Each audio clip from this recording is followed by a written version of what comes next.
Oke, nama saya Handiana, saya Kepala Balai BPJN Kalimantan Barat. Baik, saya akan menjelaskan kondisi dan status dari jalan paralel perbatasan. Jadi di Kalimantan Barat, jalan paralel perbatasan ini mulai dari Temajok, terus sampai ke batas Kaltim. Ini 811 km dan masih terdapat jalan strategis nasional dan jalan nasional. Jalan strategis nasionalnya itu 611 km. Jadi kalau kita lihat ada garis-garis yang utuh, ini sudah masuk ke jalan nasional, sedangkan yang putus-putus jalan strategis nasional.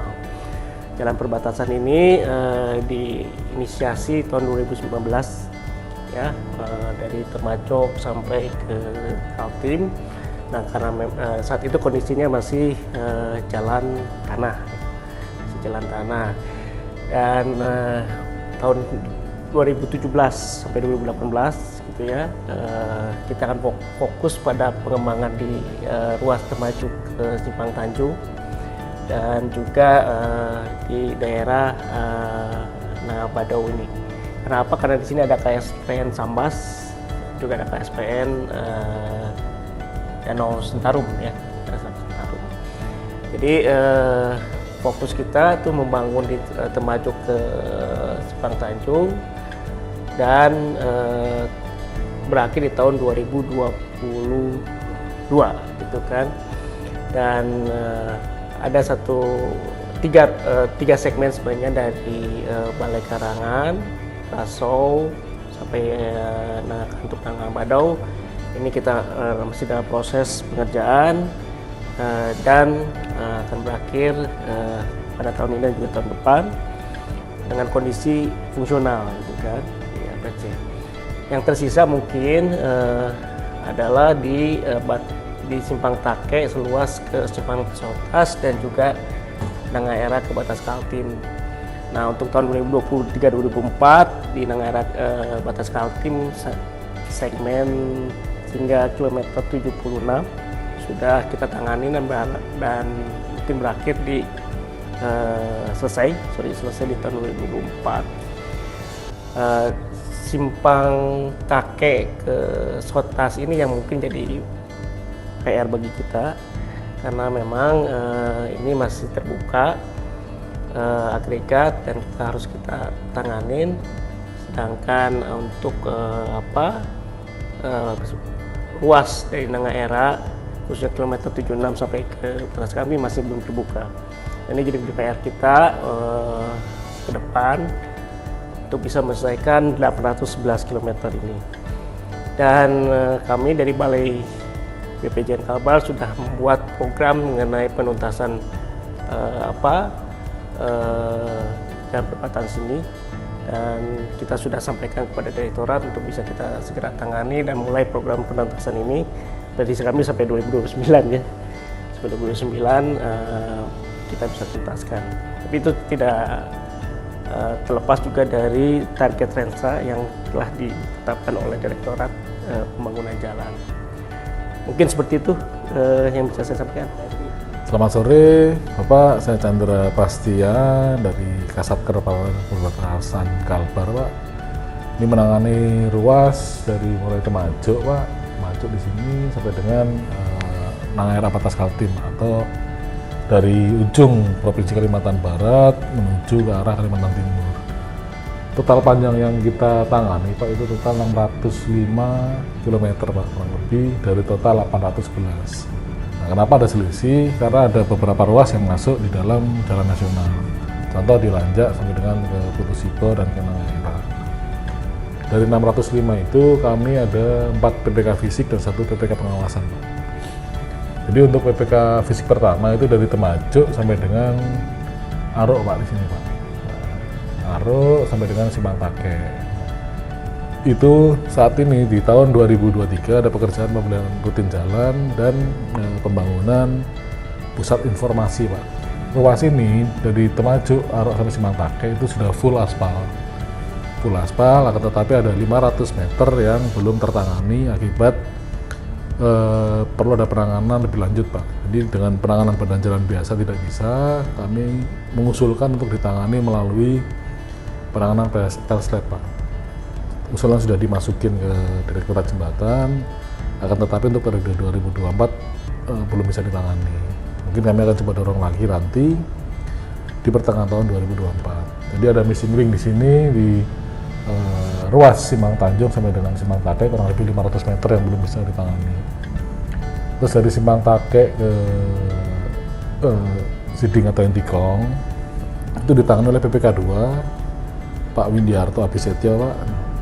Di sini pun sama Pak. Di sini ada bolong kurang lebih 32 kilo Pak.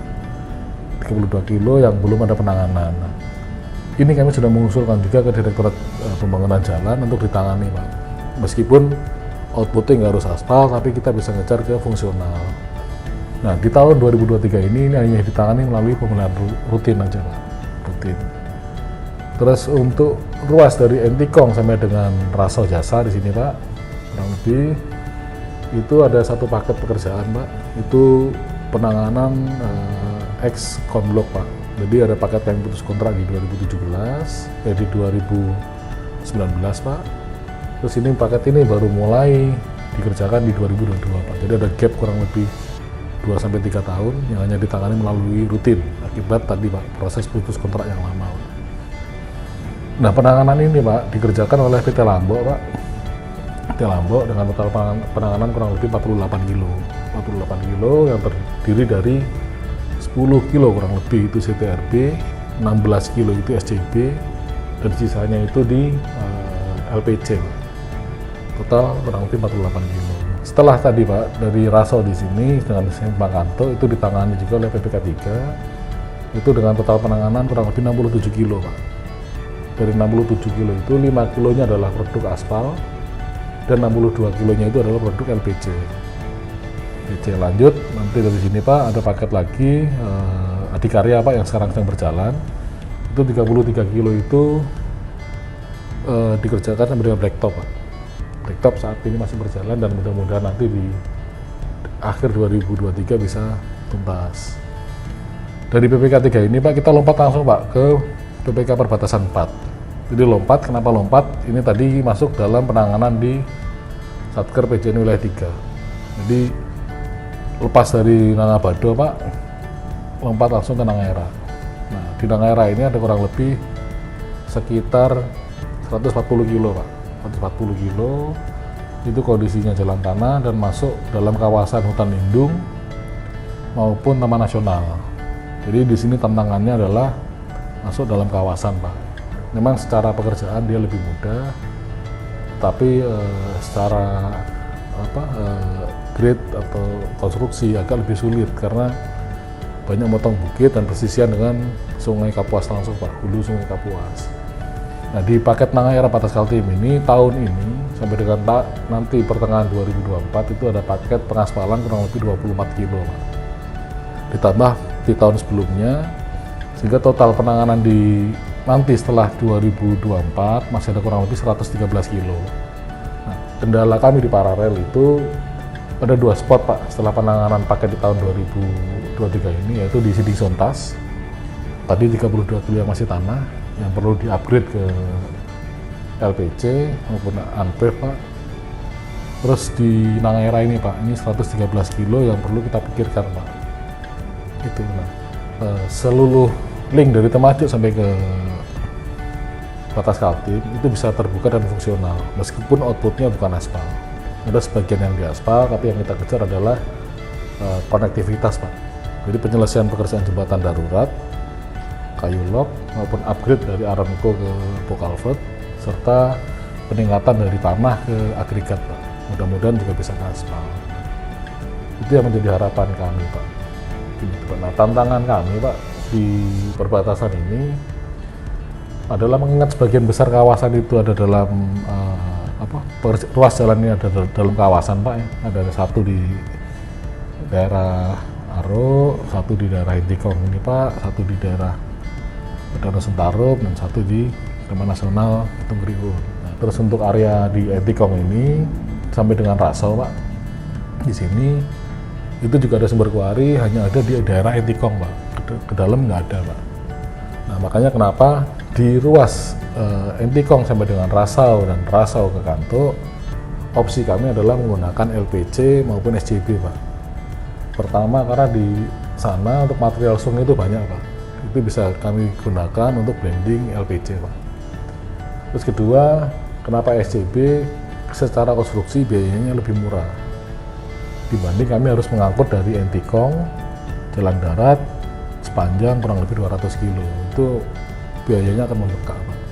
Makanya kami pilih menggunakan SJB. Beban kami adalah tinggal mengangkut semen, dan itu secara waktu maupun secara biaya lebih murah dan efisien. Terus sama, Pak, di Nangera juga sama, karena ini masuk dalam kawasan. Jadi kuari terdekat itu kurang lebih 30 kilo, Pak, dari STA 0. Nah, sedangkan di dalam ini material adalah tanah, Pak, yang menjadi haknya atau miliknya kehutanan, Pak, dan itu kita nggak bisa bawa keluar. Otomatis dengan kita mendatangkan material dari luar, ongkos angkutnya akan lebih tinggi, Pak. Ongkos angkut lebih tinggi, otomatis biaya produksi agregat A maupun B menjadi lebih mahal. Makanya opsi menggunakan SJB di area kawasan ini adalah opsi yang paling bagus, Pak, dan lebih murah. Nah, terus capaian kita, Pak, sampai dengan saat ini ya, tadi sudah disampaikan Pak Kabalai, untuk ruas dari Temajuk sampai dengan Simpang Tanjung itu clear, Pak, itu sudah clear aspal, sisa tadi 500 meter. Terus dari Simpang Takek sampai dengan Siding atau Entikong ada bolong kurang lebih 32, itu yang menjadi PR kita. Memang di situ waktu tempuhnya belum bisa diukur, Pak, relatif itu tergantung kondisi cuaca, Pak. Bisa cepat kalau pas nggak hujan, bisa lama sekali kalau pas hujan karena kondisinya jalan tanah. Nah, yang tadi disampaikan Pak Kabal adalah dari Siding sampai dengan Nangakanto, Pak, atau Nangabadau. Dulu untuk melewati ruas ini, Pak, itu kurang lebih dari ujung ke ujung kurang lebih 200 kilo, itu bisa 16 sampai 18 jam dulu, dan kondisi jalan tanah yang amblas, yang mungkin ada truk yang nggak bisa lewat akhirnya menutup jalan, itu bisa 16 sampai 18. Nah, sekarang dengan mulainya ada paket, Pak, penimbunan, perbaikan tanah dasar di tahun ini, itu dari Entikong sampai dengan Nangabadau itu bisa ditempuh kurang lebih menjadi 10 jam, Pak, dengan kondisi cuaca yang event kurang mendukung lah, gitu loh.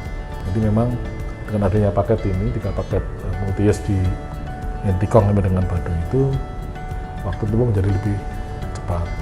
Nah, harapannya ya ini bisa membantu masyarakat agar biaya barang itu menjadi lebih murah. Mungkin itu, Bapak. Terima kasih. Sahabat Lintas, terima kasih sudah menonton tayangan ini. Semoga bermanfaat. Sampai ketemu di tayangan majalah Lintas Online berikutnya. Terima kasih, salam lintas, lugas, independen, berkualitas. Sahabat Lintas, dimanapun kalian berada, jangan lupa di like, share, komen, dan subscribe. Terima kasih.